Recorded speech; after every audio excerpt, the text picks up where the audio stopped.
Welcome into the Irish NFL show as we count down to the new NFL season. Delighted to be joined again by Ryan Leaf a number of times on the Irish NFL show. Last time we had Ryan on was in the PointsBet USA office at the championship round, Ryan, and obviously you're an ambassador for PointsBet USA. Fantastic to have you back on the show. Yeah, I'm excited too, man. That was a lot of fun. I'm glad you guys are doing well. I'm excited for the NFL season, and it's going to be a fun one. It kicks off tomorrow night here in the States, and it feels like we've been waiting for this for a while now.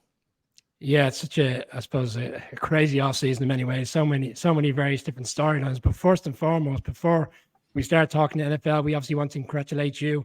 And obviously, you put out a social message recently around you and your wife expecting in a couple of months. So that's fantastic news for you. I know you've had a tough road on that side. So we're really, appreciative of your time and congratulations to the family.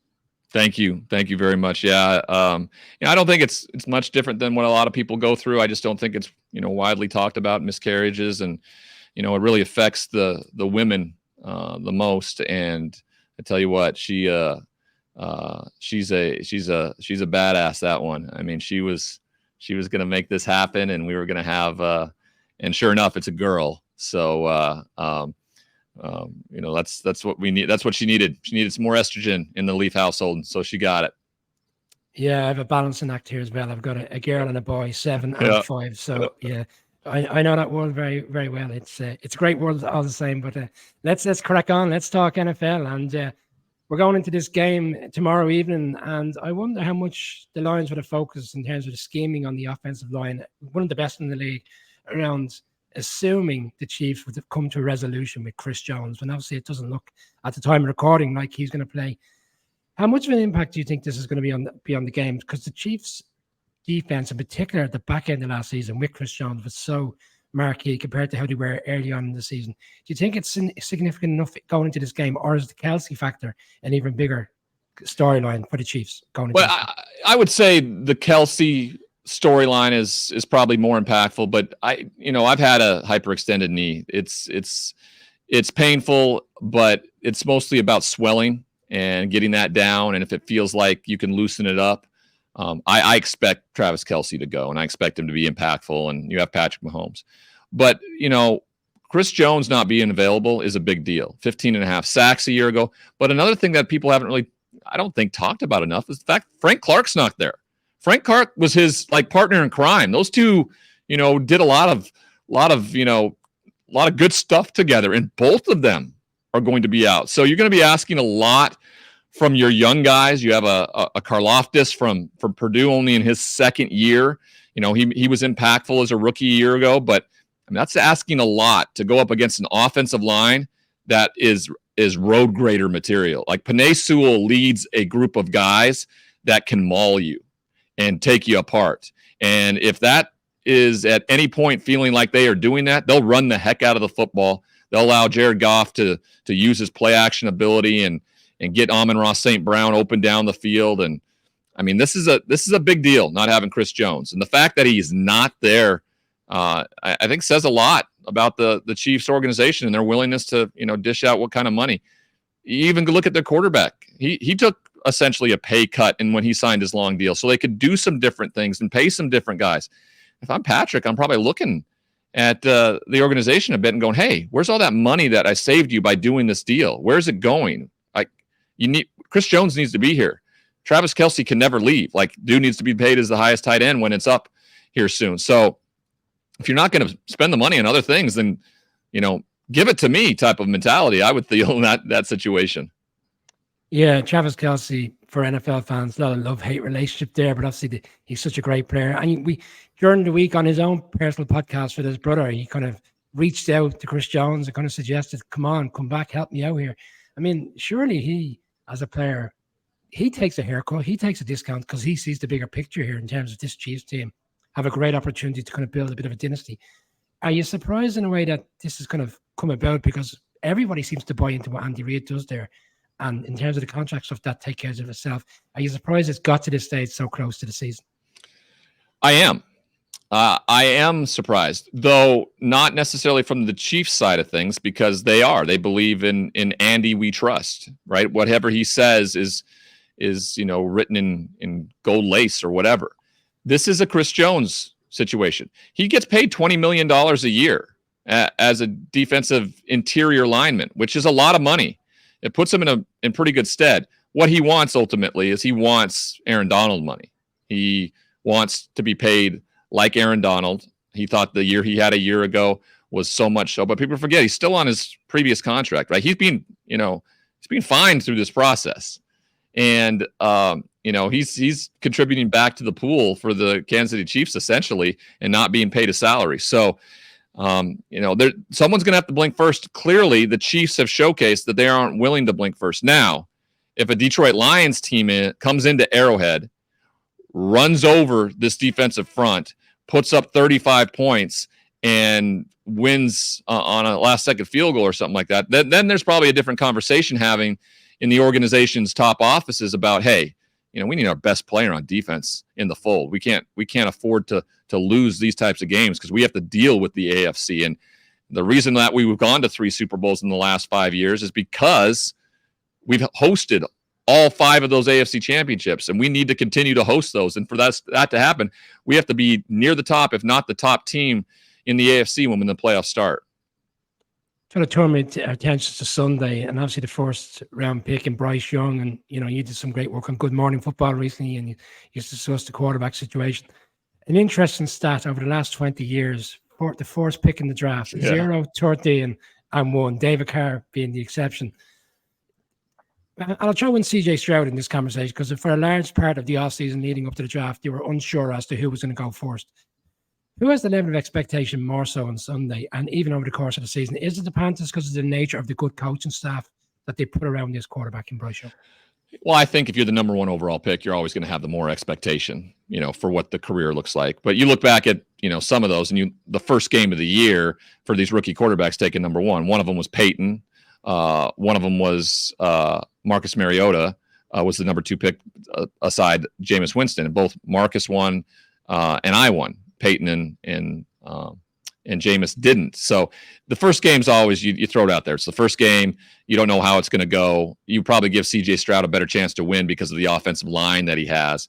I was a little hesitant after what I witnessed in the preseason and during practices for Bryce Young. He seemed small, and that was the worry for a lot of people.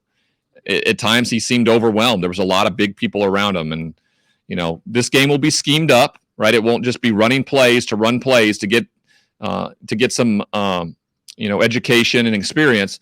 They're going to have this schemed up to try to run the most optimal offense for Bryce Young and to do what they do best. But on the other side of that coin, you're going to have a defensive coordinator that has schemed this game up to make it as difficult and problematic for the young quarterback. So I think all 3 quarterbacks struggle. Ultimately, they don't play for great teams. That's a big part of what happens when great quarterbacks come into the league from college who were great in college. They do not go to good teams, and that makes for a problem. If you're going to give any quarterback maybe the best chance to have real success early, it might be Anthony Richardson simply because of his athleticism and maybe being able to make some things happen, a la Justin Fields last year.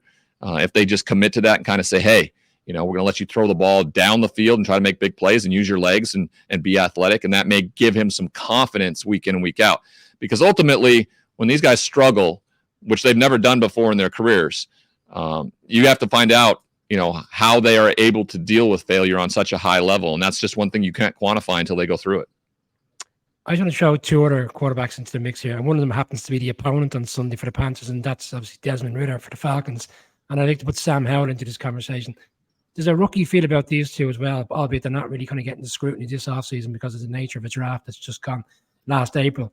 We didn't see a lot of sample size from either of these. Sam Howell played week 18 against a Cowboys team, a week ahead in terms of the playoff game in Tampa. And Desmond Ridder only threw his first touchdown in the last game against the Cardinals. Is there a certain pressure on them? Do you think they're kind of going into a more suitable solution there in terms of Eric Bieniemy comes in, Arthur Smith will look to have Bijan Robinson run the ball effectively? Are they under less pressure? I don't think you could ever say a quarterback, starting quarterback for a franchise in the NFL is under any less pressure. I think they're under immense amount of pressure. simply because they're the starting quarterback for an NFL franchise. What I will say, though, is having that full year under their belt, regardless of how many times they were on the field, pays a ton of dividends. One, your teammates know who you are. They know what your work ethic looks like. That's a big part of all this. If they're willing to battle and have your back, which it seemingly feels like all of them have, then you are already in a position of power. Where the three guys we talked about who are rookies, you just don't know. You don't know how your teammates are going to react if you go out and you realize he's not a gamer. He can't get it done in the game. That's not going to help put food on my table, win me a championship. So I want to, the guys that are getting ready to watch Ritter and Hal go, they believe in them. They do. And you have talented skill position players around both quarterbacks. I mean, the receiving core in Washington is incredible. You look at what the Atlanta Falcons have done in terms of where they've spent their draft capital over the last few years with London and Pitts and now Bijan Robinson. That's a huge factor. And Arthur Smith believes in Desmond Ritter. He believes he can make every throw in his offense. He's seen that he doesn't turn the football over. And we had Grady Jarrett on our show just a little while back, and he spoke in high regard for their new quarterback. So, yeah, the pressure's going to be there. Don't get me wrong, because don't forget, Ron Rivera has got new ownership coming in. He's almost, I feel like, in a make-or-break year. You better do something here, or you have a guy sitting as your offensive coordinator that you just hired that has been trying to get a head coaching job for a long, long time. And if you guys don't make the playoffs, but the offense is pretty darn good, I think Eric Bieniemy would be a good alternative in that situation. So Ron Rivera needs to win. And Arthur Smith, with 2 7-win seasons, he needs to win too. And I think this season is an opportunity for them to do that. There's many think that Ron Rivera would have been relieved of his duties sooner if it wasn't for the kind of ownership situation there. And I suppose that's come to an even keel there in terms of the new owners who come in. It's a fresh start there. Do you think that's fair to say that losing season after losing season, he may have been? Yeah, I do. I there was just so much that was up in the air in terms of ownership and what Daniel Snyder wanted, who was actually in charge, all of the things that played into it. I don't think you could get an accurate look. I know the players love him from his time in Carolina to his time as a player in this league. He has been a player's coach. He's showcased he can win. He's just got to go out and do it this year. And in that division that they're playing in, had 3 teams make it to the divisional round of the playoffs last year. They need to stick their nose in there. And if they don't, with a new ownership group in place, I would suspect that they're going to look for the best possible chance to win football games. We saw that play out in Denver last year. I think Nathaniel Hackett, made it pretty easy. But this is a very similar scenario, right? Outside the fact that Ron Rivera is in his first year, like Nathaniel Hackett was, you have an opportunity to go get a great head coach like the Broncos did in Sean Payton with new owners in place. That's a similar spot to be in if you are in Washington right now. Well, I had a piece on the Broncos further down the list, but I think it was for there. We might as well throw this one in there. Some interesting comments have come out earlier today around Sean Payton kind of suggesting to Russell Wilson he needs to kind of leave all his other activities at the door and focus fully on being the Broncos quarterback. And there was a quote where you're not running for a general election or a president or something to that effect. And right. Let's just get 100% behind what we're looking to do here. Do you think this is going to be, I'm not going to say last chance to but do you think there's a 1-year feel about this with Sean Payton and the relationship with Russell Wilson if it doesn't play out the way it should in terms of getting him back to the quarterback he was a couple of years ago? Is that unfair? I mean, this always has been an explosive situation as an opportunity. Russell Wilson's always been this guy, and it's because of how he coached his mind with Trevor Moawad from his time at IMG. And I think last year was a difficult year because he was without his, essentially his GPS, his guidance system. And so I think that was more on display. And what intensified it? The fact that he was bad. We haven't seen Russell Wilson as a poor quarterback in this league. So I think there's something to that from an outside perspective. Sean Payton hasn't spent enough time with him to understand fully that this is who he is. This is who Russell Wilson is. He cares about things outside of football. He's building a brand. He's a businessman who loves to play football and has been successful and expects to be a good football player. So I don't take these words really to heart much. I don't think Russell Wilson will either. I think that after a year that he can honestly take a look in the mirror and go, you know what, for the time being, maybe I just need to, for me to get back to where I was, so people will stop maybe putting the microscope so clearly on that, and that's my production. Instead, they're putting it on other things in my life, because when you play poorly, that's when those things come out. That's when things start talking about. No one talked about how the fact he went to the Children's Hospital in Seattle every Tuesday on his day off, other than to do kind of a bit of a, but they weren't talking about it like that's a problem, or he's, glad handing and doing things around his brand and buying into Wheels Up and all the things, and Sierra being a part of his, part of the problem in the eyes of a lot of people. That wasn't talked about when he's going to Super Bowls. It just wasn't.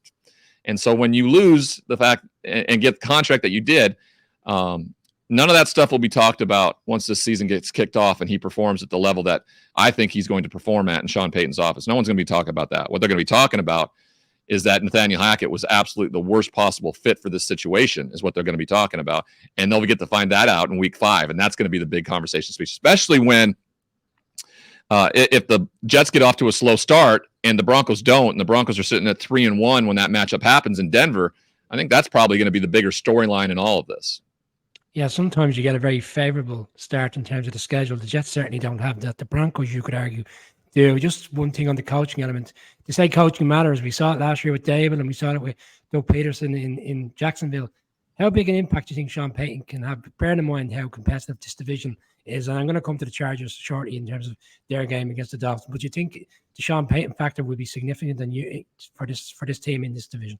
Yeah, I really do. I think he's a game defining variable in big moments because of how multiple and diverse and dynamic he is as a play caller. He's just great. He put some of the stuff he was able to do in New Orleans when he had to make things run and make things go with Teddy Bridgewater when Drew Brees went down.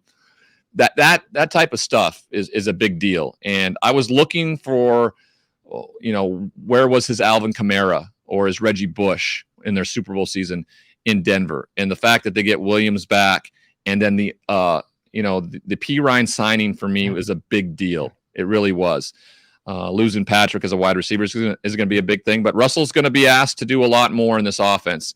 A big part of it is not turn it over. He cannot afford to turn it over like he did last year. And if he doesn't do that, if he doesn't turn the football over, then I do think Sean Payton's addition to this team is such a difference maker that I think it gets them to the playoffs.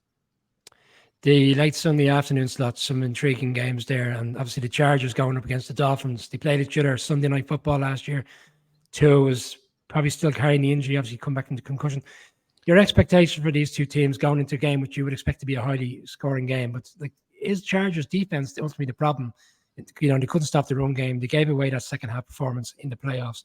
Is Kellen Moore really necessary in terms of revamping this offense, or is it on Staley to correct the defense? It's on Staley. Yeah. I think, period. I think Brandon Staley clearly over his first 2 years in the league made some horrible decisions in terms of how he went about his business. Now, players like it because he takes chances, but you have to win football games. The loss to the Chiefs in his rookie year at home would have probably propelled him to the playoffs that year. And of course, the decision, to try to show up the Raiders on that final play of the season 2 years ago that didn't get him into the playoffs, which would have in that instance. Then last year, the decision to play one of their best wide receivers in a game that was meaningless. It looked like it didn't matter in the first half of that game against Jacksonville, but ultimately it cost them a ton. So I think it comes down to Brandon Staley and his willingness to, just compromise and understand what it's going to take to be a championship caliber type of team, because now you've added Kellen Moore, who I think is going to do a world of things for Justin Herbert. And he's been about as good as anybody over his first 3 years in the league. So, yeah, I think Kellen Moore is a real difference maker. The AFC is absolutely loaded. There are going to be teams that miss out. And unfortunately for Brandon Staley, if they are really good this year but still miss out on a playoff bid, that is going to lay at the feet of him, and that he's going to have to be ultimately responsible for it. that Chiefs game which you referred to first year, I recall three opportunities on fourth down where he could have taken 3 field goals and would have won the game. Instead, they end up in overtime. Yep. A game which is very difficult to call on Sunday. It's probably one of the best games in a way because it's such a storied franchise in terms of the rivalry. The Bears and the Packers. Jordan Love, his first proper game essentially as a starter. Justin Fields. There's still a lot of people that are out on Justin Fields. They're not sure whether he is the long-term solution. Some people love him. They think he is the answer. Where do you stand on this game? Because there's so many things to unravel and so many storylines going into this one. There is. There's so much unknown. The Packers, for me, and the Patriots are two teams that I have absolutely no idea what this season is going to look like. And because, in part, the quarterback position, right? Jordan Love. There's been some things I've seen at practice, in his leadership role this offseason, the way his teammates have kind of come to his defense, where I think that the Packers did it again. I think they have a blueprint for the quarterback position. It may seem dodgy at times and feels like you're navigating some really rough waters. And then ultimately you look around and you go, oh my God, they did it right again. And if that's the case, that's not a good thing for the Chicago Bears. They've tried, they've added pieces defensively. They've bolstered what Justin Fields needs to do. And I love what they did a year ago and how they bolstered his confidence. They weren't going to win a lot of games. So they allowed him to be him. And being him was to go out and be the all-time almost break the quarterback record for rushing yards in the season. Got to give him confidence in terms of putting up points, but they decimated the defense. They traded everybody away. They cut costs. They wanted to get whatever they can to build for the next year. And so they could never outscore other teams because they just didn't have the defense. Well, now the defense is better. And they go out and get a number 1 wide receiver for Justin Fields. And those who I've talked to have said he's made that kind of jump, the kind of jump that we saw from Jalen Hurts in year 3, from Josh Allen in year 3. And if that's the case, and his ability to be more accurate and throw the ball down the field, Chicago's going to be a problem for people. They just are, because he's dynamic with his feet. And if he's anywhere near accurate with the football as Jalen Hurts got in year 3, then that is a problem team. Now, can they do it defensively? It's a bigger question. I don't know if their depth is necessarily as good. For the Packers, if you're as good as Aaron Rodgers was a year ago, Jordan Love, you're on the precipice of the playoffs. If you're just a tiny bit better, this team is a playoff team, period. So if that's the case, the fact that the Packers are kind of being tossed aside in this division surprises me a little bit. So we're going to learn a lot on Sunday for a lot of different reasons. The data that we don't have now, that were based in mostly emotion up to this point, will bear itself out through this weekend. And we're going to have a better understanding of what some of these quarterbacks that we have some question marks around are going to look like this year. Ryan, we went 22.5 minutes before Aaron Rodgers got mentioned. We did very well. Just looking ahead to Monday Night Football, do you think the Bills would have enjoyed this offseason in a way? Because last year there was so much expectations for them coming off that difficult loss with the 13 seconds. And this summer it's taking care of itself because of all the scrutiny the Jets have got. Obviously, you get the Hard Knocks, so you get Jets Drive and all the various different outlets of news and bits and pieces that are going out there. But the Bills have quietly gone about their business. There's only been really 2 storylines with the Diggs kind of controversy and obviously Leslie Frazier's departure. Do you think they should be favourites for the division? They're favourites for the game slightly on Monday night. Do you think they'll look at this and go, people are writing us off in a way and we'll come out on Monday and with a point to prove? I think last offseason was probably much easier. When people are kind of telling you how great you are, they keep bringing up maybe the 13 seconds conversation, but Josh Allen and Stephon Diggs and the offense, they could really roll out and go, hey, we brought it last year. Like if we did not make some very sizable mistakes at the coaching positions with those last 13 seconds, we're in the Super Bowl and most likely, I think, win the Super Bowl, to be honest with you. And so this offseason has been much, much tougher. The disappointment in which the season ended last year, I think they really couldn't thoroughly admit that, hey, the DeMar Hamlin situation took such a toll on us that we were almost, sleepwalking. We were talented enough to take on the Patriots and the Dolphins, but when Cincinnati came to town, we had just hit a wall. And I don't think anybody was really willing to, use an excuse like that. And it's not an excuse. It's the truth. There's something to, having to deal with something in a mental health space like that the Bills never had a chance to check in. And that, I throw that at the feet of the NFL, in particular, Troy Vincent and Roger Goodell, on making the decision to run the teams out back on the field just a week later when they had a real opportunity to do the best thing for the wellness of every team out there. Having said that, what is the biggest conversation at the end of that game? Was Stephon Diggs in his anger shown towards his teammates about how it finished, how he wasn't involved. And that reared its ugly head immediately this offseason too. No OTAs. And it's been a talking point. It's been the only talking point. So much so that Josh Allen's had to go out and talk about it multiple times. And we just don't quite know what's happening here. What we do know is that that's the only thing anybody's been really talking about. The fact that Von Miller can't go, that he's on the IR for the first 4 games, I think that's a big deal. They went out and got Leonard Floyd, which I do think that's helpful because they're going to have to get after the quarterback in this game, in this matchup on Monday night. And the Jets seemingly did everything right this offseason. The only thing that I have even looked poorly on was their decision to take Will McDonald rather than, let's say, Jackson Smith-Njigba with that pick and do something that the Packers never did. Because realistically, the wide receiving room is not much different than what he had going on in Green Bay. And he was an 8-win guy. Okay? Garrett Wilson's a special player. But I think Christian Watson and Romeo Doubs are both guys that can make those types of jumps. I mean, Christian Watson caught more touchdowns in his rookie year a year ago than a lot of people expected. You know, you have Corey Davis retire. You ship off Elijah Moore. I mean, you better hit it right with some of these young guys that were undrafted or late round guys, and Brownlee and others like that. But Randall Cobb and Lazard are the same guys that we saw last year. The offensive line is probably poorer in New York, but there's so much goodwill and there's so much emotion around it. I will say this, because of the difficulty of the schedule for the New York Jets, I don't know if there's a bigger game in this franchise's history than what Monday night could be. And I know that's hyperbole, and there is a bit of it. But if they lose that football game with what they have ahead of them, I could see the wheels falling off immediately. They go to Dallas. They play the Patriots, who they haven't beaten, I don't know, a decade.